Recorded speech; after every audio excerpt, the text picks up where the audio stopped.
ary tsy ny nampanantenain'ny lova normary zany na hoe nampanantenain'ny Andry Rajoelina zany izay afaratsika mialohan'ny faran'ity taona 2024 ity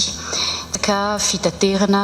eto an-drenivohitra amin'ny alalan'ny fanafarana ny bus vaovao sy moderna. Marina fa ny fiadidinan'ny Repoblika sy ny ministeran'ny fitaterana sy ny fiadidinan'ny tanàn'Antananarivo sy ny fikambanan'ireo mpitatitra no hiara isala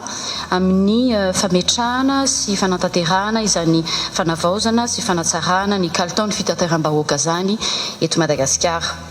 Ary ambarako eto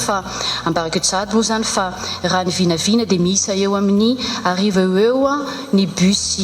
vaovao moderna azo atao hoe manara-penitra izay afaratsika mialohan'ny faran'ity taona 2024 ity. Hatramin'izao dia tsy misy resaka izy io rovena marina no tonga. Nisy tokoa ny fanambarana izay natao hoe ho tonga alohan'ny faran'ny taona izao ny bus moderna miisa arivo ary tsy ny nampanantenain'ny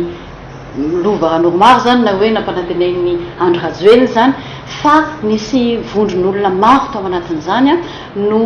niara niasa ary misy ny tsara mamerina kely angambany ny hoe misy atrikasa maro natao tamin'izany